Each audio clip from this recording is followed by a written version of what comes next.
Hello, ladies and gentlemen, and welcome back to yet another episode of Workshop Weekly. This is episode 4, so I hope you have been enjoying the last 3 episodes of Workshop Weekly. Obviously, we're only covering 3 sets a week, so these are very short episodes, but they are actually paced across the duration of a whole entire week. So, without further ado, ladies and gentlemen, let's go ahead and get into these sets, because I hope you have been enjoying all the Workshop Weekly content, as well as all the other content that's been coming out onto this channel in the past couple of weeks. DPC has been quite a wild ride so far, and I could say without a doubt that we are enjoying DPC as much as humanly possible. So without further ado, ladies and gentlemen, let's get into this week's sets of Workshop Weekly. Our first set is going to be Luna's Set's Servant, which I really hope they do end up changing the name, because this is a very hard name to say when I was like putting all the assets in and getting the set ready, and I'm like, Luna Set's Servant, like every time I had to say it over and over again. I'm sure that if a name change were to happen, it'll be put in. But the reason I picked up this set was because, well, first and foremost, this whole unboxing for this whole workshop set for this episode is very this much themed. You'll see in the next set is quite like this one as well. But the reason I picked this one up is because this one gives more a full armor but an ancestral look to Luna, which technically is what Luna is. Obviously, she's not the servant of Set, but at the same time, she is the servant of the moon. And with a lot of the lore tying to her backgrounds, I knew that song was playing. With all the sets that tie into her backgrounds, this set does manage to fit her quite well, especially since, in accordance to the anime, she's not the Moon Guardian anymore. So you might as well start putting on some other sets, because she's not the Moon Guardian anymore. But the reason I also picked up this set is because it's a very new color theme for Luna, especially since after the Heritage armor was released, yet another gold armor set came out, and like this is another set that caught my eye immensely because of the fact that it does change her overall arching color to the new gold looking color for her. So you have the gold and the green, and then the mount as well fits in extremely well. I could see Valve adding their extra little Valve touch to it and having a little bit extra particle effects to maybe the glaives, or you have the set having a sort of like arcane ring in the middle of it. Like there's a lot of extra Valve touch you could do to this set. But the reason why this set was so good was because it already has a good overarching baseline color scheme, as well as the fact that it has customizations for the mount that most people have not seen quite yet before. For example, you could see that on the mount itself. The mount itself has armor on its talons as well as armor on its back hind leg, which most sets don't actually cover very well when it comes to the hind leg area. You can see in the top left here, the hind leg does have a back sign of armor sets coming with some little green augmentations as well. Overall, this set did catch my eye, and I'm very happy to see if it will eventually be released into the market, because a lot of these workshop episodes are being recorded at least a little bit ahead of time, so some of these sets might already be in by the time the workshop weekly episode hits the floor. So hopefully that's not the case though, because then that's going to be a really weird workshop episode where we see literally the Luna Set Servant being in the game the second I say something about the Luna Set Servant. But there's also the fact that there is the fact that I'm recording this now.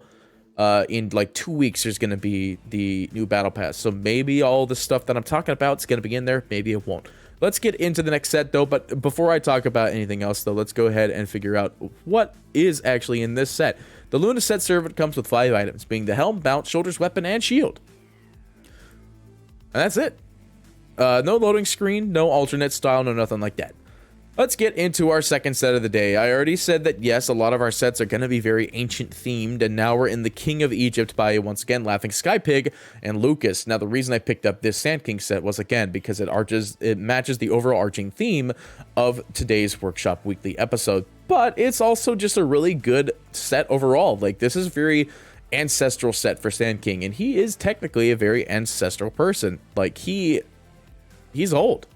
He is the king of sand, and you know how old sand is? Pretty damn old. So I wanted to pick up this set because of that factor, not to mention the fact that it still matches Sand King's purple and yellow theme, which the purple theme has been something that only kind of came in of recent, while the yellow theme obviously still being his baseline. But this one is more of a metallic old king of Egypt. Like, that's the big thing, right? A king is supposed to look gold, he's supposed to look shiny, and he's supposed to look like he's ready to fight. This set literally depicts the king of Egypt himself in transformation of the Sand King himself. You can see him using his various abilities here in these various little cutscenes here with him just jumping around with his... Oh my god, I almost called it Infest. With his burrow, jumping over, and then he got the Sandstorm. You can see him channeling his ult as well. Like, it's a very good set overall, very clean for a very spiky set, because a lot of these very spiky sets like to bleed into each other sometimes, but you can see with this set in particular that it doesn't actually, like, blend and cut in with other parts of the set, because that is something that happens quite often with very spiky sets. There's one spike that's just a little bit too long, you programmed it to be possibly on a different set, or it doesn't really work with something else that somebody else is using. Not to mention, like, it's very hard to create sets with the intentions of what Immortals people are actually going to leave on.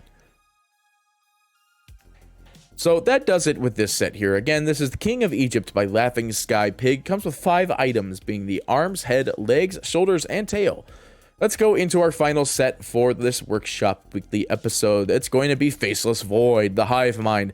This is likely a set that, if it's not out already, it will be out very shortly, because this is a very, very good Faceless set. Like, again, this is Hive Mind by Stef and Papaguj. And the reason I picked up this set in particular is because it's another very old set, and we don't really have we don't have many Cthulhu-esque sets for Faceless Void. And he literally is somebody that kind of depicts that sort of area, that genre of space-time, more or less. And this is also another set that changes Faceless Void's overall body. Like, you could see it in our spinning picture in the middle right, that he is actually just a full tentacle creature. His chest is made of a embodiment of full tentacles. Like, he is literally the Cthulhu of the Cthulhu of the Void. And this is why I like the set so much. Following that, there's another reason I like the set, is because the hammer is literally a brain. You are smashing people with a brain that is surrounded by the armored embodiment of a armor head. As you can see there, it's actually connected by some sort of ethereal connection, while there's ethereal connection to the spike in the back of the hammer as well. So, like, this literally screams like a S-tier Cthulhu set for Faceless Void. And Faceless Void definitely needs some sets that, like, kind of blend in with his theme. This one still sticks to his flat purple color scheme, as the armor is a steel to a somewhat teal look, and the overall baseline of his skin is still the purple overall with black arch theme underneath. And then, of course, on the back line, you do have his little back hairs that come out as a lighter bit of tentacle, as well with his face mask having the same sort of effect. Underneath that face mask there, you could see just briefly. And overall, a pretty good Faceless Void set. Like, there's been a lot of good sets we've covered in this Workshop Weekly for the past couple of weeks, and I'm very happy to see that there's a lot of good workshop sets still being made. Like, this is something that you would put on your portfolio every time you'd apply, and this is literally the godlike of godlikes for this week's set. So with that being said, ladies and gentlemen, that is actually it for this Workshop Weekly. I know, again, 3 sets, very short Workshop Weekly episodes, because after Season 1 of Workshop Weekly, we've done like 4 or 5, maybe 6 in each episode, and then that just kind of burned out. Like, there was no more sets to cover. Like, that's how crazy it went and how quickly it went. This time around, covering 3 each, and then doing it actually in an every week increment, there's definitely plenty of time for new sets to come into the market, meaning Workshop Weekly is going to be a consistent series so long as there are new sets entering the market.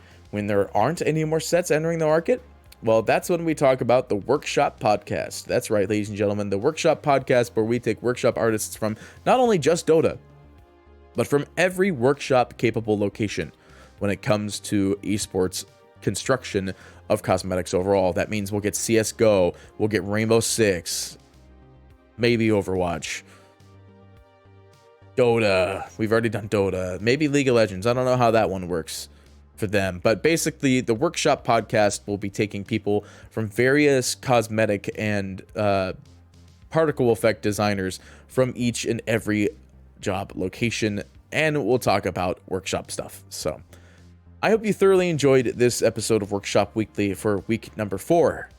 We've got more Workshop Weekly action coming up for you right around the corner, so don't go far. Next week, we'll have another couple sets lined up for you, so don't go far. More Dota 2 action coming up. Oh wait, this is Party Petey, signing off.